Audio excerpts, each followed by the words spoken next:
Prime Minister Modi has departed for a two-day visit to China to attend India's first ever SCO Summit. Modi will meet Chinese President Xi Jinping in Qingdao on the sidelines of the Shanghai Cooperation Organization meet and will also interact with leaders of 3 countries during his visit. The meet is being dubbed as a new beginning for India.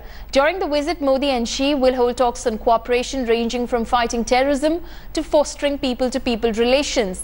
After the 2 powerful leaders broke the ice in Wuhan, this is Modi's second visit to China in 2 months. Prime Minister Modi will arrive in the picturesque city of Qingdao at around 1:20 p.m. this afternoon, after which he will call on the Secretary General of SCO and then President Xi. At around 5:30 in the evening, Modi will attend a banquet hosted by the Chinese President. Remember, Prime Minister Modi hailed the Qingdao meet as a new beginning for India.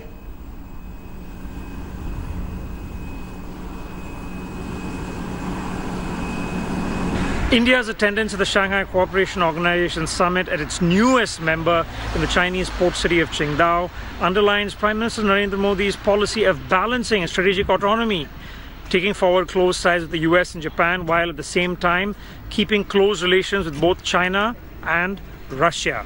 And for India, it also shows that Delhi's keenness at joining what is its latest major global body. Reporting for India Today in Qingdao, this is Anand Krishna. Meanwhile, India's ambassador to China, Gautam Bambawale, speaks on security cooperation and counter-terror efforts by both nations, while former Chinese envoy to India, Zhu Gan, emphasizes on the cooperation between all SCO members. Listen in. Shanghai Cooperation Organization, or SCO, deals with a number of issues, of which 3 are very important. The first is security cooperation. And in security cooperation, counter-terrorism is a very important aspect of SCO's work. SCO also has important work in economic development and economic growth. So that will also be discussed between the leaders. And finally, the cultural harmony and cultural exchange among different types of countries who are members of SCO is an important item of SCO's cooperation. So I think the forthcoming summit will explore the opportunity of the new membership of Pakistan and India to expand the scope and areas of cooperation, not only between China and Pakistan and India, but also between all the members of SCO. Now, China has mastered the art of shutting down cities for big summits, and Qingdao is no exception. As Prime Minister Narendra Modi and other leaders arrive on Saturday, Qingdao is in shutdown mode. Hotels have removed all cutlery, only offering plastic alternatives. The streets in large swaths of the city have been shut down. Police and PLA personnel patrol the Qingdao seaside promenade, and residents were encouraged to go on holiday. As China hosts the SCO Summit in the northeastern port city of Qingdao, Beijing is taking no chances with an unprecedented security clampdown. The streets here in Qingdao are completely empty, while buildings in the areas around the summit have been sealed off, with some residents have been paid to go on holiday. No measures too small, with the replacing of metal cutlery with plastic forks and spoons in hotels, and even extra checks on every train station with even police patrols on board trains. All as China hosts a major summit in its northeastern port city. Reporting for India Today in Qingdao, this is Anand Krishna. Now, why was the picturesque port city of Qingdao picked as the place to host the Shanghai meet? Let's decode what it shows about China's military strength and how it could be a worrying sign for China's neighbors. In Qingdao, glimpse into China's naval might as Beijing eyes Indian Ocean dominance.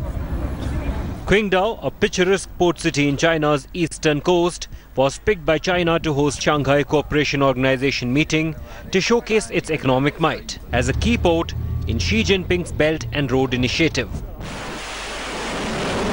But it is also a symbol of China's military strength at a time when the PLA Navy is rapidly acquiring capabilities, spreading its global footprint and worrying China's neighbors. The port of Qingdao, where China is hosting the Shanghai Cooperation Organization Summit, is also a symbol of China's naval power. Here is the home of the PLA Navy's North Sea Fleet and at least 5 nuclear-powered submarines of China that sail from here to the South China Sea and the Indian Ocean, all part of China's new strategy of building a blue water navy. At the Qingdao port, 5 Chinese nuclear submarines are thought to be stationed, awaiting deployment as they head south to the South China Sea, east to the Pacific, or increasingly west to the Indian Ocean. Up the coast from Qingdao, China last month unveiled its first homegrown aircraft carrier and second carrier in its fleet. The PLA Navy base here in Qingdao presents a rare glimpse of China's naval might. Up the coast from here in Dalian, China recently opened its first homegrown aircraft carrier and second aircraft carrier in its navy. Some Chinese naval experts say the plan is by mid-century to have at least 6 aircraft carrier groups, with 2 operating in the Indian Ocean, which many strategic experts say will present a big challenge to India's presence in its neighborhood. Chinese experts insist China's overseas deployment are only to protect its commercial interests. Main purpose is to maintain, to protect China's interest, instead to anti, pirates and also some security threat. Because most of Chinese trade and oil, gas materials from Africa and from the Middle East, we need very peaceful and the security, because most of the resources and trade. Indian Ocean is very important for China as well. If we look at the Belt and Road Initiative and look at the roads of Maritime Silk Road, it goes through the Indian Ocean. But China has economic interest. Economic interests will have security or strategic implications. That, however, is not how many of China's neighbors see it. With Anant Krishnan in Beijing, Bureau Report, India Today. Thanks for watching the video. For more such news and updates, please like, share and subscribe to India Today. Also check out our other great videos from our channel. We know you will love to.